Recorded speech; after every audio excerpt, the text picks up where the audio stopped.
행동하는 의라는 제목으로 오늘 말씀 나누도록 하겠습니다. 지난주 우리가 살펴본 잠언 10장은 말과 관련된 말씀이었습니다. 입을 제어하는 부분에 대해서 우리가 살펴봤는데, 그래서 그 야고보는 예수님의 동생이죠. 야고보는 입의 혀가 너희들의 인생의 수레바퀴를 태울 수 있음을 말하면서 두 가지 비유를 했습니다. 하나는 작은 불이 나무를 불태우는 거, 또 하나는 혀처럼 작은 키가 그죠? 커다란 배를 운행하는 부분에 대해서 우리가 살펴봤습니다. 여러분의 혀가 정말 보잘것 없잖아요, 그죠? 네, 여러분의 혀가 사람을 죽이기도 하고 살리기도 하고, 여러분의 삶이, 여러분의 인생이 여러분의 혀로 말미암아 불태워지기도 하고 흥황하기도 하고 여러분의 혀에 달렸다는 거예요. 지난번에 제가 그 배에 프라모델 보면 밑에 키가 있다고 그랬잖아요. 이런 거거든요. 보세요. 항해사가 위에서 이렇게 키를 돌려요. 그죠? 키를 돌리면 그 방향에 따라서 이 러더라고 하는 건데, 이게 지금 그림을 강조하느라고 이렇게 크게 한 거지만 실제로는 작아요. 그러니까 요 키에 따라서 이렇게 움직이면 글로 회전하고, 그죠? 이 위에 항해사가 돌리면 이 조그만 혀 같은 키가 그렇게 움직인다고요. 이 큰 배를. 야고보가 이거를 빗대가지고, 너희 혀가 너희 인생을 좌지우지한다. 너희 혀를 성령께 의탁하라라는 거죠. 그래서 제가 챗GPT한테 조금 더 한번 좀 더 그려봐라고 했어요. 보세요. 이 그림을 이렇게 그렸어요. 제가. 야고보서가 이 배를 혀로 비유하거든. 이 러더가 혀라는 거죠. 혀처럼 생겼어요. 조그맣게. 삼각형으로. 텅. 여러분의 혀가 여러분의 인생을 좌지우지합니다. 네. 자, 그래서 성령께서 원래 우리의 혀는 그저 하나님의 형상으로 우리가 지음받았잖아요. 하나님처럼 우리가 복된 말을 하고 세상을 이롭게 하는 말을 해야 되는데, 죄로 말미암아 우리가 이렇게 완전히 썩어 문드러졌네요. 그래서 성령께서 여러분 안에 거하시며 가장 먼저 관심을 갖고 계시는 부분이 뭐라고요? 여러분의 말이라고요. 그죠? 네, 다시 한번 우리가 우리 혀에 대해서, 우리의 입 밖으로 내뱉어진 말에 대해서 하나님께서 어떤 관심을 갖고 계시는가 생각하셨으면 좋겠습니다. 자, 우리가 오늘 잠언 11장 우리가 읽었는데, 잠언 11장도 굉장히 소재가 다양하죠.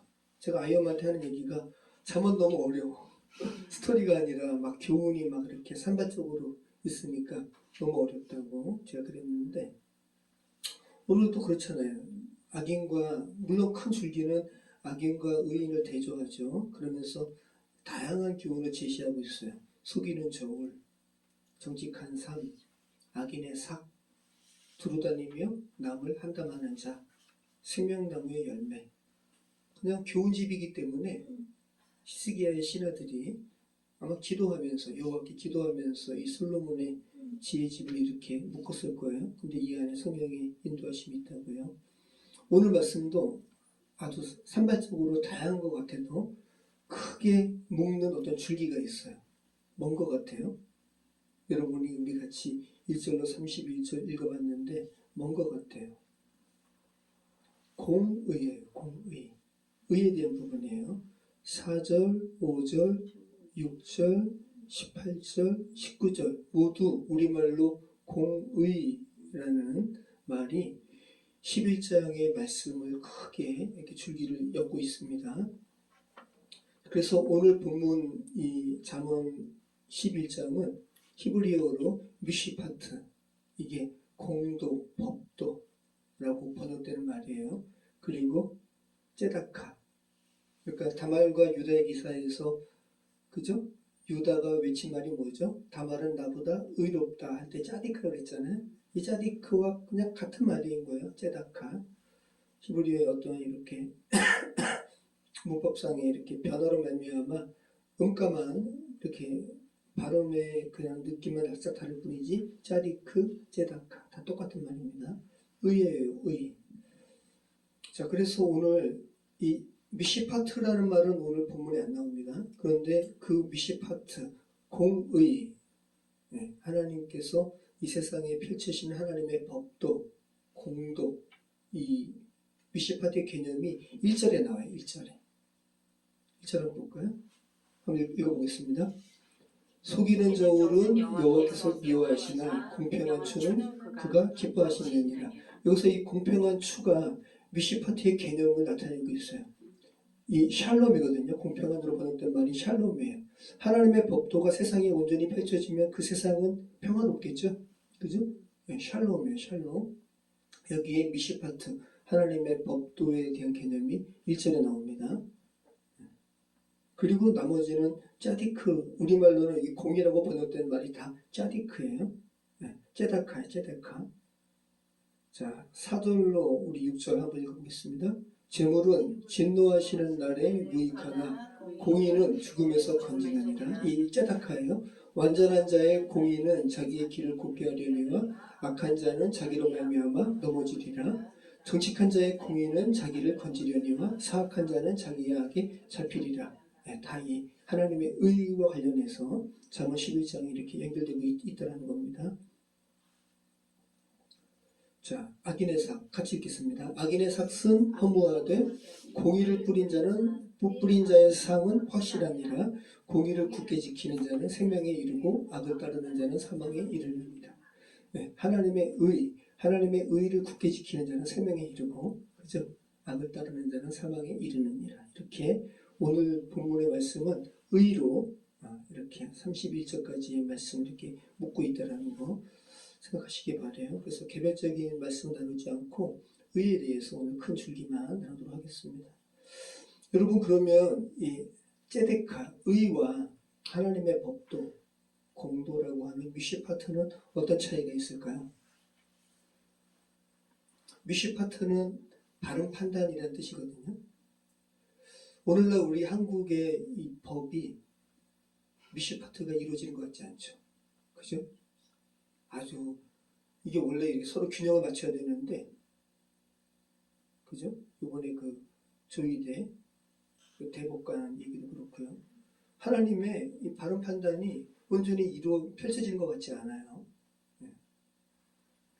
자, 그래서 미시파트와 이 제데카의 어떤 큰 틀은 뭐냐면, 제데카는 여러분 안에 하나님과의 올바른 관계로 말미암은 의가 여러분 안에 내재되어 있죠.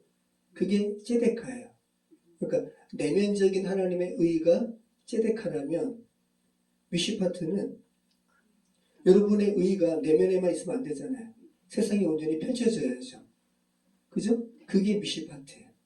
그러니까 하나님께서는 하나님의 의, 제데카가 세상에 펼쳐지기를 바라시겠죠. 하나님의 공도가, 공의가 세상에 펼쳐지기를 바라세요. 이게 미시파트라고요.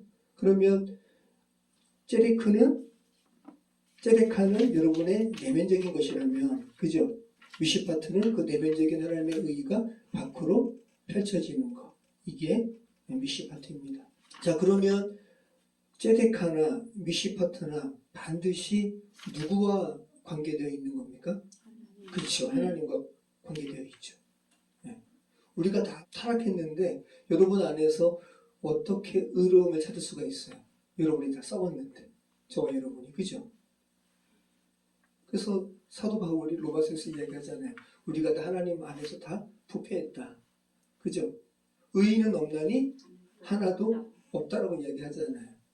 그럼 우리가 그 의를 어떻게 찾을 수 있어요? 하나님께. 그죠?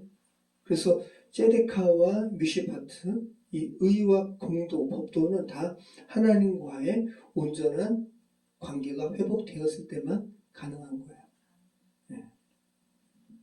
자, 그러면 여러분과 하나님과의 관계가 지금 바르게 설정이 되었다면 여러분 안에는 하나님의 의가 있죠. 그죠? 그 말은 다른 말로 하면 여러분은 스스로 하나님 앞에 의로울 수가 없고 여러분이 다 부패했다는 것을 인정하고 하나님께서 여러분에게 허락하신 예수 그리스도의 의, 그죠? 여러분에게 전가한 그 의를 여러분이 믿는다면 그 우선은 이제 하나님과의 바른 관계 속으로 들어가는 첫걸음은 내딘 거예요. 그게 뭐죠? 그게 칭의예요. 칭의. 여러분은 지금 칭의, 하나님께서 의롭다 여기심을 여러분 받은 상태죠. 근데 그걸로 끝나면 안 되죠. 오늘 이제 결론이 이 부분인데 계속 그걸로 인해서 하나님의 거룩한 집에 여러분이 현관문을 열었어요. 이제는 그 안에서 그 집 안에서 누려야죠. 그죠? 네.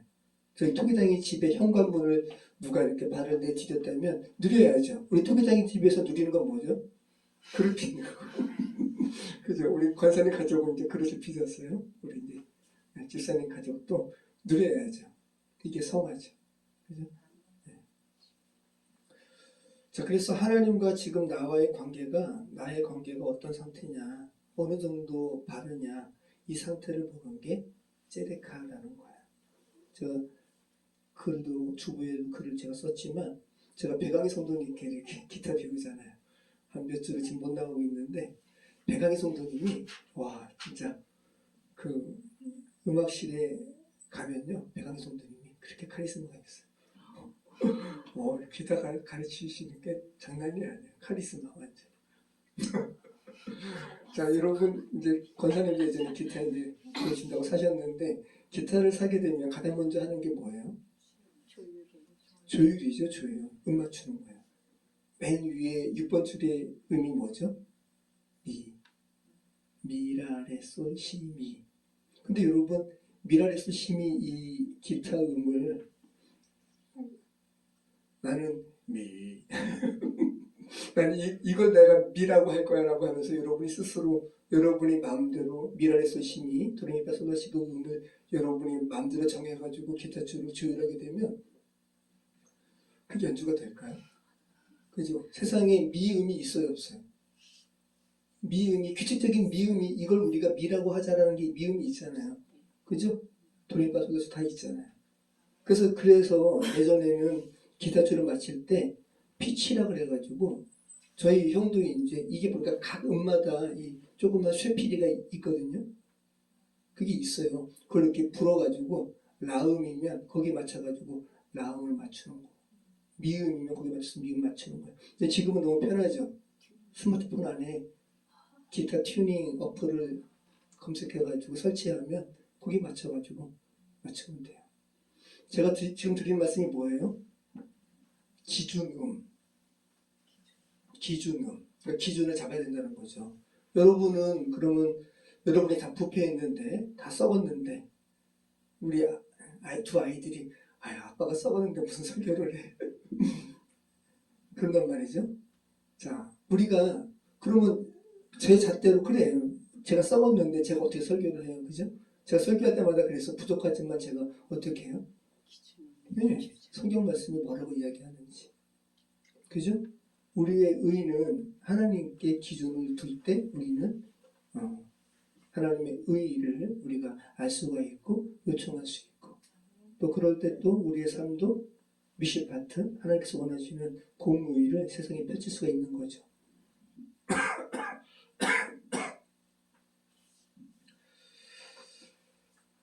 군에 가서 이제 재군제원데 이제 군대 가면 총을 쏠 텐데 지금은 이제 K2 소총이 이제 옛날 구닥다리 총이 됐는데 아무튼 지금도 아마 K2 소총이 있는 것 같아요. K2 소총은 일정해요. 그죠? 그죠?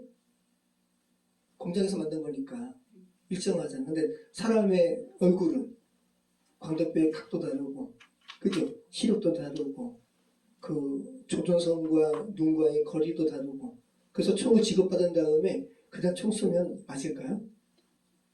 안 맞아요. 그 제일 처음에는 관역이 저렇게 있으면 몇 발을 쏴봐요. 한 몇 발인가? 쏴요. 그러면 여기에 이제 이렇게 보면 그 관역 그 종이에 총이 막 일로도 가고 아래로도 가고 우측 상향으로 가기도 하고 좌측 하단으로 가기도 하고 그럴 때마다 야, 너 지금 쏜 게 이 방향으로 이렇게 틀어졌으니까 조금 더 올려. 좌측으로 얼마큼 가. 이게 뭐냐면 이게 뭐예요? 이거를 0점 조정이라고 그래요. 0점 조정을 한 다음에 사격을 하면 이제 제가 지금 드리는 말씀이 0점 사격에서 0점 조정과 기타 줄의 튜닝 다 같은 걸 이야기하는 거예요. 뭘 해야 된다는 거죠? 기준. 하나님의 의. 우리 마음대로 난 이걸 내가 의로 여길 거야. 아니에요. 성경이 말하는 의가 뭔지, 하나님께서 말하는 의가 뭔지 먼저 살펴야 되는 거죠. 자, 우리가 삶을 살아가는데 하나님과의 영점 조정, 어떤 하나님과의 기준음도 맞추지 않은 채, 자기 그냥 독부장군처럼 내가 의야, 내 생각이 의야, 이래버리면 그 삶은 엉망이 되는 거예요. 우리가 지금 뉴스 지상에서 보는 게 다 그런 행위들의 어떠한 결과물들을 우리가 보고 있잖아요. 요번에 캄보디아 사건이 젊은이들이 몇 년 사이에 너무 많이 사라졌어요. 근데 요번에 그 죽은, 전 너무 진짜 마음이 아픈데, 그 대학생이 거기에 그걸 이제 글로 가라고 한 사람도 이 대학생이 해를 당할 거 알면서도 보냈다는 건데, 거기에서 이 대학생이 이름으로 불리지 않았대. 23명의 한국인이 있었기 때문에 얘가 21번째로 들어간 거예요. 21호로 불린 거예요. 21호. 그런데 전 너무 진짜 너무 화가 치밀어 오르는 게, 그 범죄 집단의 어떠한 대표적인 두목이 26살의 중국인이에요. 자기랑 똑같은 20대 한국 청년을 21호로 부르면서, 이름도 아니고 번호로 부르면서 완전히 썩은 거죠. 생각이 부패해버린 거죠. 그 자체가 그 중국인 청년을 완전히 중국 그 두목으로 붙들어. 우리가 살아간 시대가 그런 시대라고요. 타락의 극치를 달리는 시대, 우리가 지금 살아가고 있어요. 그러니까 그 중국인 그 범죄자도 하나님과의 영적 조정이 지금 실패한 거죠. 성경에서 말하는 의가 뭔지도 아마 모를 거예요. 자, 그러면 사격으로 치면 0점 조절에서 실패한 건데, 그 타락이 어디서부터 기인된 거예요? 명확히 이야기하죠. 창세기 3장에서 하나님과의 관계가 틀어졌기 때문에. 그죠? 하나님의 말씀을 저버렸잖아요. 아담과 하와가. 거기서부터 이제 기준이 이탈된 거죠. 그래서 아담과 하와가 거기서부터 내는 음은 다 불협화음이에요. 좌표가 흔들려 버렸어요. 하나님의 말씀을 기준으로 하지 않고 자기가 기준이 되어버린 상태. 이것이 창세기 3장의 기사고, 지금도 창세기 3장의 기사가 정말 소수의 하나님의 사람 제외하고는 다 창세기 3장의 기사가 모든 사람들의 인생을 지금 덮어버린 그런 상태를, 그런 시대를 우리가 지금 살아가고 있는 거죠. 그리고 성경 말씀은 그것의 극복의 기사고, 그래서 잠언 11장은 지금 의로움이 이 짜다카가 밖으로 표출된 미시파티의 개념을 잠언 11장 1절에서부터 우선 제시하고 있다는 거예요. 다시 한번 읽어보겠습니다. 자, 같이 읽겠습니다. 속이는 저울은 여호와께서 미워하시나요? 공평한 추는 그가 기뻐하시느니라. 교만이 오면 욕도 오거니와 겸손한 자에게는 지혜가 있느니라. 정직한 자의 성실은 자기를 인도하느니와 사악한 자의 폐역은 자기를 망하게 하느니라. 다 우리가 사악한 자의 폐역의 행위를 해요. 그 스스로 인생 망하는지도 모르고. 자, 여러분, 이 공평한 추, 샬롬이라고 그랬잖아요. 여러분, 공평한 저울은 공평한 사회를 위해서 인간들끼리 서로 약속한 거 아니에요. 그죠? 그러니까 사회 질서의 큰 기틀은 서로 약속한 이 제도상, 그죠? 이 도량형의 어떠한 기준을 지켜야 돼요. 근데 자기 마음대로 이 공평한 추가 아닌 속이는 저울은 서로 약속한 사회의 어떤 질서를 이루는 그 도량형을 스스로 막 파괴한 거 아니에요?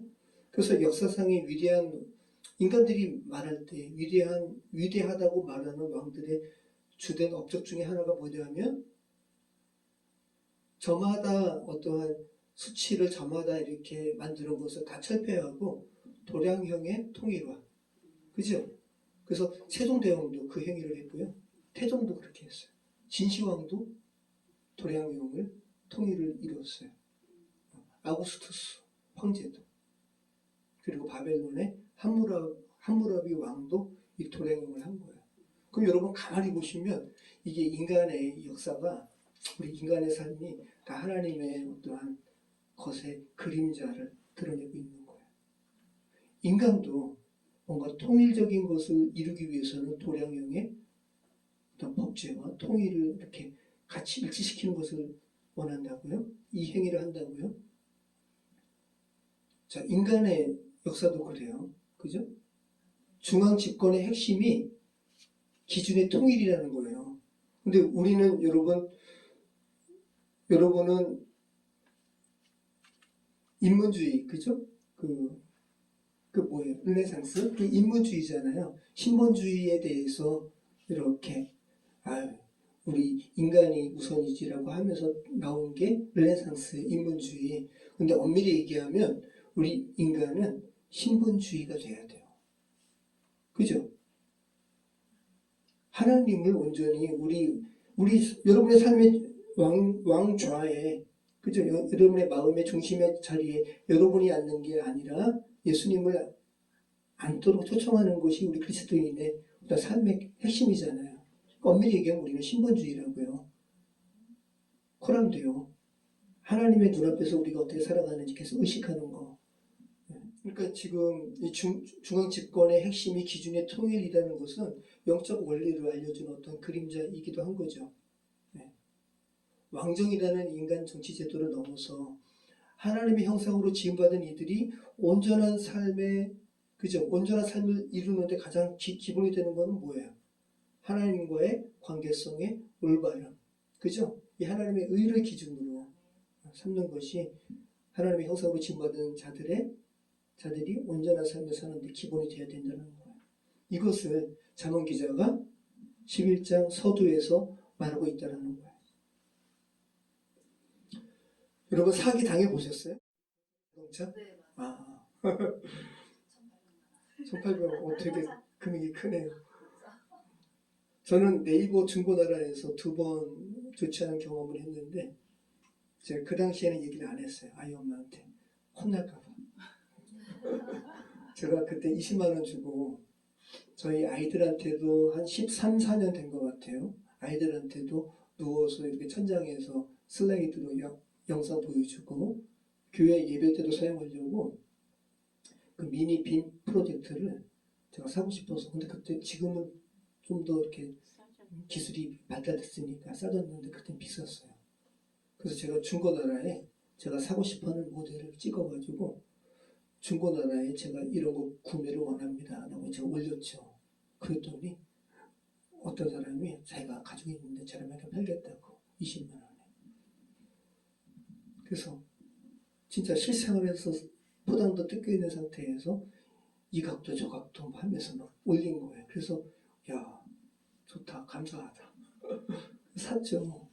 그러면 사면서도 제가 나름대로 막 사기당한 적 한 번도 없지만 그래도 나름대로 아무튼 제대로 하는 건지 이렇게 제가 이제 문의도 하고 하니까 이 사람이 자기 주민증까지 찍어서 보내고 자기 주민증까지 찍어서 보내는데 그거 믿죠? 그걸 어떻게 안 믿어요?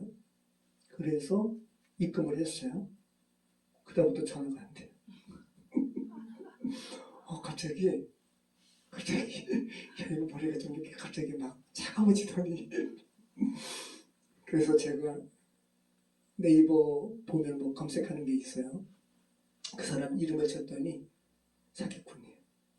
벌써 경찰에 사람이 여러 번 고소도 했고 경찰도 갔다 온 사람이고 자기 주민등록증 이렇게 하는 것도 그냥 이미 얼굴이 팔린 거예요.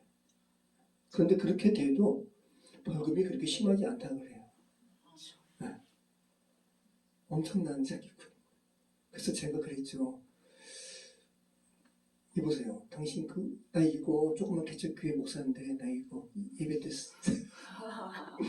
예배 때도 보려고 하는데 그런데 양심의 가책도 없고 다음에는 전화도 안 되고 그래가지고 진짜 그때 진짜 너무 막 속상하고 내가 바보지. 그다음부터 제가 이제 중고나라 거래는 잘 안 하긴 하지만 어쩔 수 없이 이제 할 때는 더치트라고. 더치트에 이제 이름이랑 전화번호를 치면 나오는 게 있어요.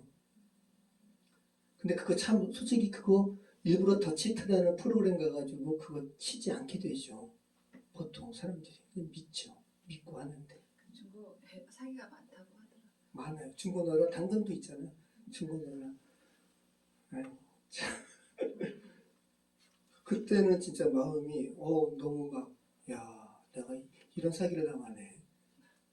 그 다음에는 또 이제 얼마 전인데 몇 년 전에 제가 도자기를 제가 빚으니까 도자기 이제 유약을 그릇을 이제 유약을 입히기 위해서는 휘핑을 해야 돼. 막 섞어야 돼.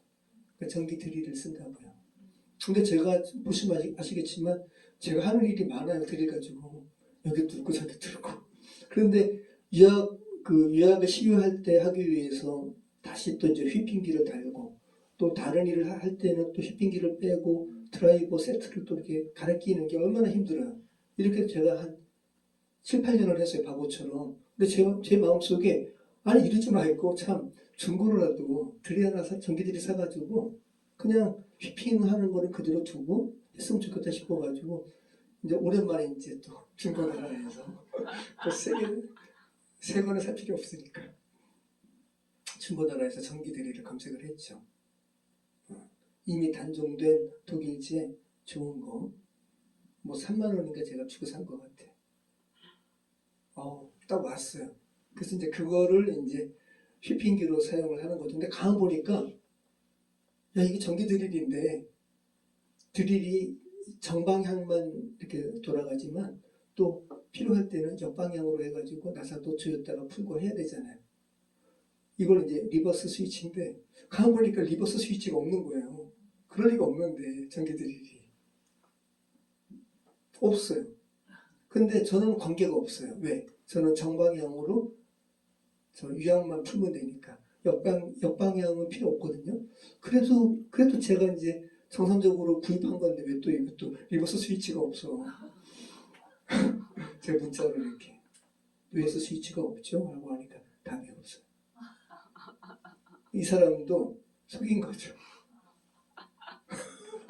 근데 마침 제가 리버스 스위치가 전 필요 없으니까 그냥 저는 별로 그래서 그냥 그런가 보다 하고 넘어갔지만 이거 만약에 다른 사람 같으면 또 아니 전기 드릴이 역방향 스위치가 망가진 거 팔면 어떻게 하냐고 항의받았을 거 아니에요. 이런 시대에 살아가는 거예요. 근데 이게 하나님이 보시기에는 이런 행위를 다 하나님의 미시파트 공의를 다 저버린 행위를 본다고요. 몇만 원 안 되는 거지만 그럼 우리 삶에 그런 게 없나? 저 여러분은 다 미시파트를 온전히 행하는가? 삶 속에 이러한 거래뿐만 아니라 대표적으로 이 잠언 11장은 거래부터 딱 시작을 했지만 여러분 그런 게 없는가? 여러분의 말로, 여러분의 행위로 생각해 보시기 바라요. 저 그래서 이 드릴 이야기를 언젠가는 할 것 같아요. 이거 언젠가는 그랬더니 이제 요번에 잠언 말씀에 딱 나오길래 이거 나눠야겠다.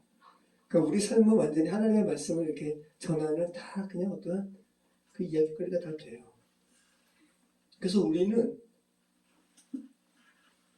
아주 자그마치 않아요. 하나님 보시기에 다 똑같이 큰 거예요. 정의, 공의가 다 무너진 시대에 우리 살아가고 있어요. 그러면 여러분 하나님은 저도 막 20만 원 그 사기를 당하니까 제 마음이 진짜 너무 막 속상해서 한동안은 의식적으로 그 생각을 안 하려고요. 하면 속상하니까. 그리고 지나고 나니까 하나님께서 진짜 망각의 은혜를 주신 것도 은혜인 것 같아요. 시간이 지나니까 망각이 되네요. 근데 어떠한 큰 사건들은 우리 뇌리에서 지워지지 않잖아요. 그러니까 우리가 정신착란도 일어나는 거고 여러분 그런데 하나님 편에서 한번 생각해 보시기 바라요. 이 세상을 지금 하나님이 보고 계시네요. 와, 이렇게 부패한 저도 이런 것을 보고 막 마음이 무너지는데 하나님은 악이 하나도 없으신 분이잖아요. 근데 이 세상에 펼쳐지는 악을 보시고 하나님이 내버려 두시는 게 정말 이거는 그러니까 세상 사람들은 하나님께서 오래 내버려 두신다고 해가지고 더 담대해져가지고 이성 없는 짐승처럼 악을 행하죠. 근데 하나님은 정말 너무 그냥 오래 참으신다는 정도, 하나님이시니까 참으시겠지가 아니라 하나님 편에서 생각해 본다면 하나님은 너무 고통스러운 거죠. 하나님께서는 삶의 작은 어떤 계산, 그죠? 일상의 어떠한 작은 부분에서 사람들의 의의를 보세요. 네. 여러분의 공의를 보신다고요. 거래에서 속이는 행위는 단순히 부정이 아니라 하나님의 질서를 깨뜨리는 반창조적인 행위인 거예요. 하나님께서 그것을 미워하시는 거예요. 그러니까 지금 예배는 우리가 지금 여기에서 드리는 이 예배만 하나님의 살아계심을 기념하고 예수 그리스도의 죽으심과 또 우리의 죄를 전가하심 또 부활하심을 기념하는 예배 행위뿐만 아니라 어쩌면 더 중요한 예배 행위는 우리 평상의 삶에서, 그죠? 여러분이 시장에서 깎아주세요 이런 거 하지 말고 이런 것도 다 마찬가지. 그죠?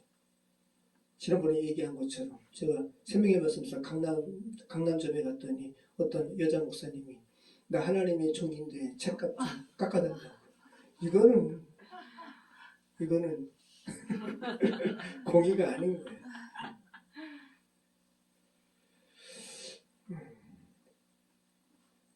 그래서 그냥 대표적으로 우리가 공평한 추를 들어 올리는 거, 이것이 하나님 보시기에 참된 예배라는 거. 그래서 4절부터 6절까지는 그러한 공의가 되는, 공의의 기반이 되는 제데카에 대해서 선언해 버리죠. 정말 말씀이 같이 읽어보겠습니다. 재물은 진노하시는 날에 무익하며 공의는 죽음에서 건져냅니다. 완전한 자의 공의는 자기의 길을 걷게 하려니와 악한 자는 자기의 악으로 말미암아 넘어지리라. 정직한 자의 공의는 자기를 건지려니와 사악한 자는 자기의 악에 잡히리라. 캄보디아의 이 사람들 지금은 도망 다닐지라도 사람의 손에 잡히지 않더라도 하나님께 잡히죠. 자기의 악이 잡아버리는 거예요, 자기를. 자, 그리고 7절부터 31절은 의와 불의의 결과를 대비하고 있어요. 우리가 아까 읽은 말씀이고 또 지금까지 잠언 말씀에서 반복된 것이 많기 때문에 일부만 살펴보겠습니다. 아까 아름다운 여자가 어떤 불의를 저지르면 돼지 코에 그죠? 진주로 깬 것 같다 그랬잖아요. 예전에 아름다운 여인은 장식을 하는데 코골이를 했거든요. 지금 보면 코에 피어싱 하는 건 조금 그렇긴 하지만 제가 봤을 때 지금도 사람 코에다가 하는 거 예뻐 보이진 않아요. 근데 예전 시대에는 아름다운 여인이 코에 귀걸이처럼 코골이를 했단 말이죠. 그런데 아름다운 여자가 이렇게 하나님 보시기에 악한 행위를 하는 것은 돼지 코에 코골이 한 거랑 똑같다는 거죠. 자, 우리 9절부터 우리 11절 말씀 한번 읽어볼까요? 악인은 입으로 그의 입을 망하게 하여도 의인은 그의 지식으로 말미암아 구원을 얻느니라. 의인이 형통하며 성읍이 즐거워하고 악인이 패망하며 기뻐 외치느니라. 성읍은 정직한 자의 축복으로 인하여 진흥하고 악한 자의 입으로 말미암아 무너지니라. 자, 한마디로 성읍, 현대말로 하면 도시의 성패를 의인과 연결짓고 있죠. 의인이 형통하면 그 의인이 살고 있는 성읍, 도시가 즐거워한대요. 그리고 한 성읍은 정직한 자의 축복으로 인하여 진흥하고 의인이 없음으로 말미암아 악한 자가 흥황함으로 말미암아 그 도시가 망해버리는 거야. 의인 10명이 없어서 소돔과 고모라가 망했잖아요. 그런데 아브라함이 하나님의 마음을 더 안다면 의인 한 명을 위해서도 기도했을 거예요. 의인이 있고 없음이 성읍의 도시의 멸망의 여부와 이렇게 잠언 말씀이 연결짓고 있다는 거. 자, 우리 4절 말씀 보시죠 한번. 재물은 진노하시는 날에 무익하나 공의는 죽음에서 건져냅니다. 재물이 사람이 돈이 많아요. 그 돈이 그 사람의 최종적인 멸망, 죽음에서는 건지지 못한다. 그런데 공의는 죽음에서 건진다. 자, 우리 30절 말씀 같이 읽겠습니다. 의인의 열매는 생명나무라 지혜로운 자는 사람을 얻느니라. 예. 자, 창세기에서 우리 타락의 그런 사건으로 말미암아 생명나무로 가는 길이 막혔죠. 그죠? 두루도는 화염검으로 주께서 막으셨어요. 그런데 그 막힌 생명나무로 가는 길이 잠언에서는 열리죠. 하나님과의 관계가 회복된 자, 의인으로 말미암아 생명으로 가는 그 길이 열려요. 자, 이것이 잠언 11장의 의와 관련해서 진술하는 내용이에요.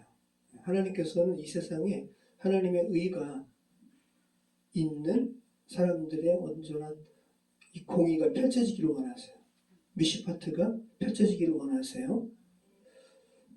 자, 잠언 11장이 말하는 바 다시 한번 정리하시기 바라요. 하나님이 말씀하시는 의로운 삶은 하나님과의 온전한 관계성이 회복된 삶이라는 거고, 그러한 하나님과의 그 의로운 관계가 회복된 삶은 세상을 어떻게 한다? 회복시킨다. 생명으로 회복시킨다. 라는 것이 잠언 11장의 메시지입니다.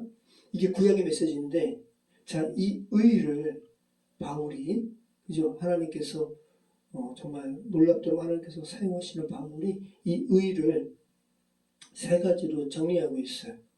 자, 그래서 우리는 바울이 정리한 하나님의 의, 이 의와 관련된 세 가지 정의까지 우리는 나가야 돼요.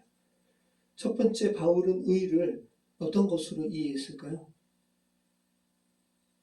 먼저는 율법적 의로 먼저는 얘기했어요. 율법적 의예요. 다른 말로 하면 인간이 율법 행위를 다 지키면 의로워요. 그죠? 인간이 스스로 세우려는 의. 제가 아주 자주 이야기하는 저희 초기에 얼마 전에 제가 돌아가신 것 같다고 생각하는 그분이 여기는 의죠. 율법적 의. 자, 이거잖아요. 이 율법적 의는 이스라엘 사람들이 하나님의 의가 뭔지 모르는 거예요. 자, 같이 읽어보겠습니다. 하나님의 의를 모르고 자기 의를 세우려고 힘써 하나님의 의에 복종하지 아니하였느니라. 너희 인간들은 내게 나올 수 없어. 너희가 아무리 율법적인 의를 지키려고 해도 너희는 불가능해. 라는 하나님의 이 의를 모르고 계속적으로 자기 의를 세우려 하네요. 이게 율법적인 의죠. 두 번째 바울이 이야기하는 의는 뭐냐 하면 뭘까요? 율법적 의도는 우리가 하나님께 나아갈 수 없으니까 우리는 어떤 의가 필요해요? 예수 그리스도의 의가 필요하죠? 그러면 이 의, 예수 그리스도의 의가 다른 말로 하면 뭐예요? 전가된 의, 칭의죠. 그죠? 네, 칭의. 자, 복음에는 하나님의 의가 나타나서 믿음으로 믿음에 이르게 하나니. 네, 복음은 다른 말로 하면 예수 그리스도예요. 예수 그리스도 안에 하나님의 의가 있는 거예요. 그래서 예수 그리스도의 대속의 사건을 믿을 때 우리는 하나님의 의롭다 여김을 우리가 받게 되는 거예요. 지난번에 이야기한 사거리에 네거리에서 이 사람도 불러오고 저 사람도 불러오고, 근데 마지막에 갔더니 임금이 그 잔치 자리에 갔더니 어떤 한 사람은 합당한 예복을 입지 않았네요. 그죠? 네. 이 합당한 예복이 다른 말로 하면 칭의예요. 칭의로 우리가 옷을 입어야 되는데 그 사람은 난 필요 없어. 계속 율법적인 의를 고수한 사람. 그죠? 그래서 바울이 이야기하는 거예요. 첫 번째는 율법적 의, 두 번째는 이 정가적 의. 자, 그래서 율법적 의는 인간 편에서 실패할 수밖에 없죠.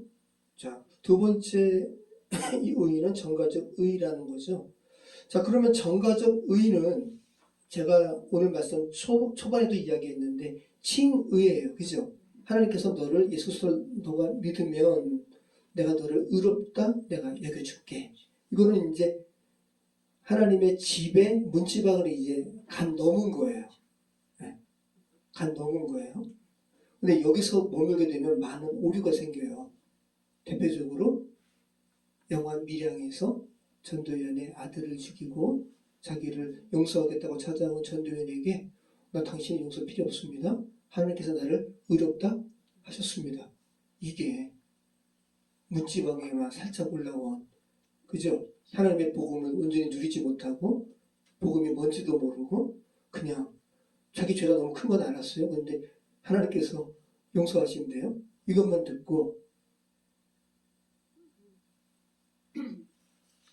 그러니까 우리가 섣부른 칭의를 세상에, 특별히 자신이 어떤 사람에게 원수가 될 수 있는 그 상황에서 섣부른 칭의를 이야기하면 안 되는 거죠. 그러면 바울이 이야기하는 세 가지 의. 첫 번째 의는 뭐라고 그랬어요? 율법적 의. 두 번째 의는 정과적 의. 세 번째 의는 뭐겠습니까? 정과된 의가 이제 자기 마음속에서 완전히 자리 잡아야죠. 한문으로 하면 뭐예요? 이게? 내재적 의. 이제 하나님의 의가 어떤 사람 안에서 완전히 자리 잡았어요. 예레미야 31장 33절에서 34절 말씀이 이루어진 상태죠. 한번 읽어보겠습니다. 그러나 그날 후에 내가 이스라엘 집과 맺은 언약은 이러하니 곧 내가 나의 법을 그들의 속에 두며 그들의 마음에 기록하여 나는 그들의 하나님이 되고 그들은 내 백성이 될 것이라. 여호와의 말씀입니다. 그들이 다시는 각기 이웃과 형제를 가리켜 이르기를 너는 여호와를 알라 하지 아니하리니 이는 작은 자로부터 큰 자까지 다 나를 알기 때문이라. 내가 그들의 악행을 사하고 다시는 그 죄를 기억하지 아니하리라. 여호와의 말씀이니라. 이게 내재적 의가 이루어진 사람의 모습인 거죠. 더 이상 하나님을 알라, 여호와를 알라 할 필요가 없어요. 왜? 작은 자부터 큰 자까지 다 하나님의 법을 알아요. 그죠? 미시파트가 이제 완전히 내재적 의, 제데카가 완전히 자기와 한 몸이 되어서 이 사람은 삶 속에서 미시파트를 행해요. 그죠? 네. 이게 바울이 정리한 세 가지 의예요. 율법적 의, 정과적 의, 내재적 의. 자, 그럼 여러분은 지금 율법적 의는 넘어섰어요. 그죠? 예수 그리스도를 여러분이 믿으셨어요. 자, 그럼 여러분이 지금 칭의만 지금 머물고 있는 상태인가 아니면 내재적 의까지 지금 나아간 상태인가 한번 생각해 보시기 바래요. 그래서 우리는 성도님과 같은 분들 위해서 기도하셔야 되는, 이분들은 아직 칭의가 뭔지도 몰라요. 여전히 율법적 의에 사로잡힌 분이에요. 우리가 믿는다고 하면서 여전히 율법적 의에 사로잡힌 사람들이 너무 많아요. 칭의는 고사하고. 여러분이 사랑하는 배우자가 지금 혹시 이 세 가지 의 중에 지금 어디까지 와 있는가? 두 번째는 정말 와 있는가? 칭의에 대해서 예수 그리스도를 믿음으로 말미암아 하나님께서 정말 차별 없이 의롭다 여긴다고 말씀하시는 여기까지는 정말 와 있는가? 이 부분도 한번 생각해 보시기 바래요. 자, 저와 여러분은 이제 내재적 의까지 나가야 되는 거죠.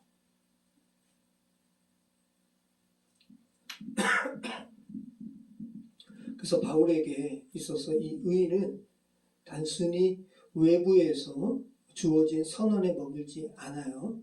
칭의에 머물지 않고 성령 안에서 완전히 이렇게 내재화된 여기까지 말씀하고 있습니다. 그럼 이게 뭐죠? 내재적 의가 계속 이렇게 진행이 되면 뭐가 되는 거예요? 성화에 이르는 삶이 되죠. 그죠? 그래서 바울은 열매까지 이야기해요. 자, 같이 읽겠습니다. 그러나 이제는 너희가 죄로부터 해방되고 하나님께 종이 되어 거룩함에 이르는 열매를 맺었으니 그 마지막은 영생이라. 네. 내재적 의가 계속 그 안에서 우리 안에서 생동할 때, 그죠? 네. 우리는 이제 거룩함에 이르는 열매까지 우리가 맺어지게 되죠. 그리고 그 마지막은 영생이라. 자, 오늘 말씀 잠언 11장 30절은 의인의 열매는 생명나무라고 이야기합니다. 바울이 말한 것까지 우리 같이 나눴습니다. 하나님의 의인은 화석화된 교리에 머물지 않습니다. 그죠? 우리는 너무 교리에 머물러요. 칭의. 전도연의 아들을 죽인 그 범인은 교리화된 그죠? 의에 머문 거죠. 하나님의 의가 정확하게 어떤 것인지 알게 된 사람에게 바울은 이제 하나님의 생명이 자라난다고 이야기하고 있어요. 여러분께 전가된 의는 칭의에 머물면 안 됩니다. 반드시 저와 여러분의 신앙생활 속에서 성령 안에서 정말 의롭게 살아가게 되는 실제 능력으로 자리 잡아야 됩니다. 그렇죠? 그럴 때 예수님으로 말미암은 의가 여러분의 삶에 실질적으로 이렇게 역사해질 줄 믿습니다. 하나님께서 말씀하시는 미시파트 공도 하나님의 복도가 저희 여러분의 삶에 온전히 펼쳐지게 될 겁니다. 그런 삶 추구하시는 저희 여러분의 삶이 되었으면 좋겠습니다. 기도하겠습니다. 참 좋으신 하나님 감사합니다. 잠언 11장의 큰 줄기는 또 의라는 것으로 이렇게 묶여졌다는 것을 알게 하시니 감사합니다. 아버지 하나님, 저희 안에 허락하신 하나님의 의가 단순히 문자로만 저희의 머릿속 지식으로만 머물지 않게 하시고 우리 안에 살아있는 생명의 씨가 되어서 생동하여 새싹이 맺어지고 또 밖으로 부출되어서 주께서 허락하신 저희의 삶에 정말 역사하는 그런 의로 활성화될 수 있도록 인도해 주시옵소서. 사랑하는 저희 이웃들, 저희 자녀들에게 있어서 칭의를 넘어서 내재된 의까지 나아가는 그런 귀한 삶 허락해 주시옵소서. 예수 그리스도 이름으로 기도합니다.